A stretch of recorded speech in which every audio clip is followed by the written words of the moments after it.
Hey guys, welcome back to my channel. I am Mr. Fluent. I make a 5-minute video and post it every single night. My main goal when I'm posting these videos, or rather when I'm recording them, is to speak as fluently as possible and never use or fillers. I've noticed lately that I do pretty well with that last goal that I mentioned about avoiding the use of fillers for the first 1.5 to 2 minutes of videos, and then I start to degrade in my ability to avoid those words as I get into the later parts of the videos. So I want to try to pay attention to that tonight and for the next few nights. So, what I've spent the last hour or so doing is watching a recording of the first race of the year in the Indy Race 2025 circuit. So, this race took place 2 weeks ago. It seems like IndyCar races always occur on Sundays, roughly every 2 weeks. Um, so tomorrow is going to be the second race of the year, and I went into Hulu. I subscribed to the Hulu Plus Live TV bundle, and I set up my recording to watch tomorrow's race, but I noticed that they had the first race of the year available. So I tuned into that, had a fantastic time watching it.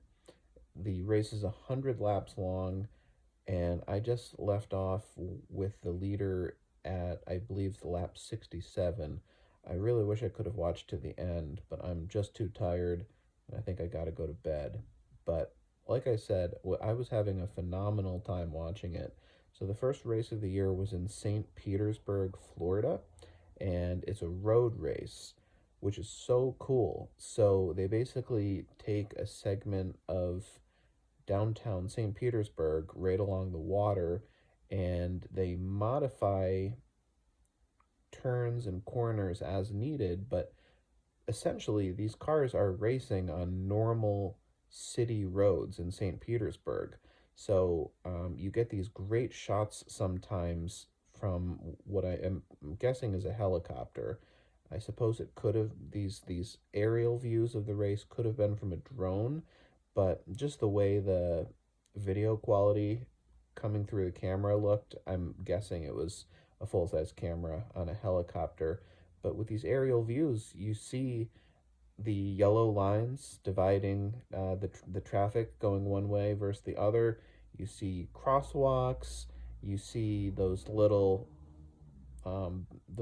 digs where you're gonna go right or left, and a sort of second lane opens for traffic that's going to be turning, and the little white arrow pointing this is a turning lane. So that's just really cool in and of itself. Another thing from a scenery standpoint that I thought was so cool was there was one part of the track. A lot of the race was going along the marina for of St. Petersburg, and there was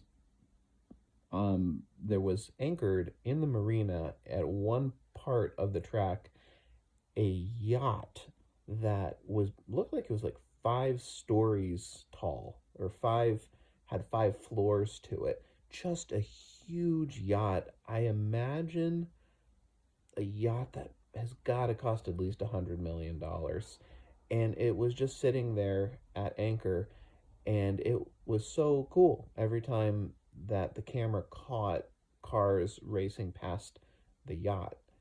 It was almost like if this was a racing video game, and the video game designers were going to put some cool eye candy off the sides of the course. They would put like a massive Russian billionaire looking yacht, but this race was no video game, and yet it had a Russian billionaire looking yacht. So that was awesome. It was the first Indy race I've watched in many years. I really want to follow the circuit this year, so I felt like I was learning some good stuff. The rule in Indy racing for this year that the commentators spent the most time talking about was that there are two types of tires in Indy racing. There's a tire that is harder and one that is softer.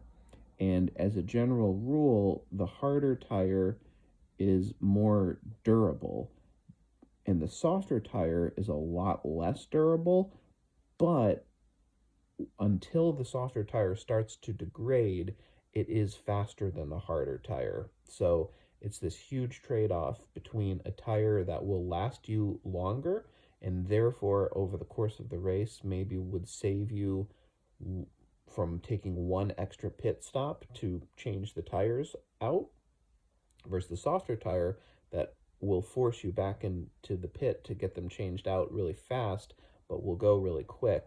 And the reason it was the main topic that the commentators were talking about is that during warm ups and during the, I guess you'd call them time trials before the race, over the past few days, the teams were finding that the softer tires, which were called the alternate tires, were degrading extremely quickly. Like you couldn't get more than 10 laps or so on the softer tires before their grip degraded to such an extent that it made the cars unwieldy. And basically, there's a rule in Indy racing, and I mentioned this was the rule that the commentators were talking about the most, where you have to use both the hard and soft tires at some point during the race. It sounded to me early on like they were saying you had to have both sets of tires for at least 2 laps, but later on, it seemed like they were saying something different, that maybe you needed the soft ones for longer. But either way, the fact that you had to use both types of tires, and this was a race track, or a race circuit, I should say, where the soft tires were very undesirable. If all the teams could have just used the 100 tires for all 100 laps, or the harder tires for all 100 laps, they would have. But since you were going to be forced to use these undesirable tires at some point, the various teams in the race, I believe there were 27 cars at the beginning.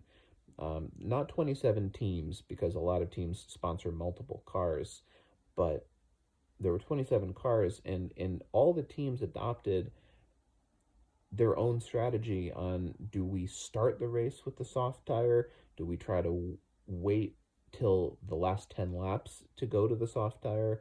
Do we do it somewhere in the middle? So that was really interesting, and it created interesting scenarios where there might be the car that was in the lead of the race, but they weren't really in the lead because there were cars behind them that had already gotten their soft tire burden discharged. They'd already used their soft tire, whereas there were cars up in front that were in the lead, but they were going to at some point have to, when going to a pit stop for a refuel, switch to those soft tires. And because they were going to still have to do the soft tires, they were probably going to have to stop again at some point to go back to the hard tires, whereas the guys who had just gotten the soft tires out of the way were going to probably have one less stop. So it was really, really interesting, and there's a lot to learn about the sport and the strategy, the rules,